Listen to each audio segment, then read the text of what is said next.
Nakakatawang isipin na ilang taon ang nakakaraan ang sabi ko na kung mawawala ka ay hindi ko kakayanin.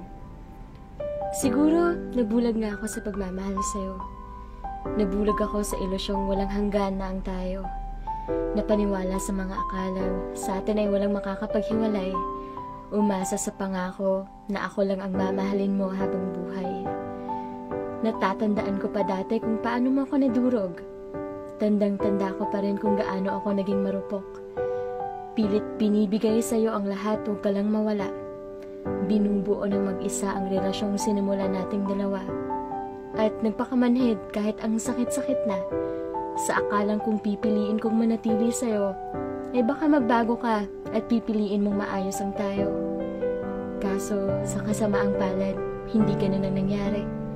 Bumitaw ka at sa huli, naiwan akong mag-isa. Mag-isa at inakalang hindi ko makakaya kung wala ka. Tanda mo yung mga panahong hinahabol pa kita? Umiiyak habang nagmamakaawa na baka pwede pa. Pero walang nagawa din yung mga luha ko noon. Kasi tuluyan ka nang umalis, sabay sabing buo na ang iyong desisyon. Gabi-gabi kitang iniyakan dati. Sa sobrang sakit, akala ko hindi na ako magiging okay. Dumating pa sa puntong inakala kong ako yung may pagkukulang.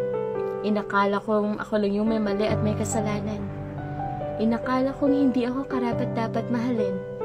Inakala kong kailanman ay hindi na ako pipiliin. Pero mali pala lahat ng akala kong yun. Dahil naiintindihan ko na ang lahat ngayon.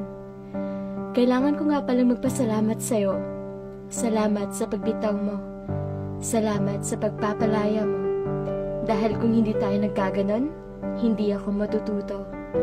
Eh di hanggang ngayon sana naniniwala pa ako sa aking mga maling akala. Dahil ngayon, napagtanto kong kaya ko nang wala ka. Kaya ko at hindi kita kailangan para maging masaya. Natutunan kong ang pagmamahal ay hindi dapat pinipilit. Natutunan ko na matatapos din pala lahat ng sakit. Dahil sa'yo, natutunan ko na hindi lahat ng pinipili ay mananatili. At hindi dahil magkasama kayo sa simula, magkasama pa rin kayo sa huli. At dahil sa'yo, napagtanto kong kahit hindi man ako perpekto, karapat-dapat pa rin akong mahalin ng tapat at totoo. Salamat ulit sa'yo. Natutunan kong mahalin muna ang sarili ko.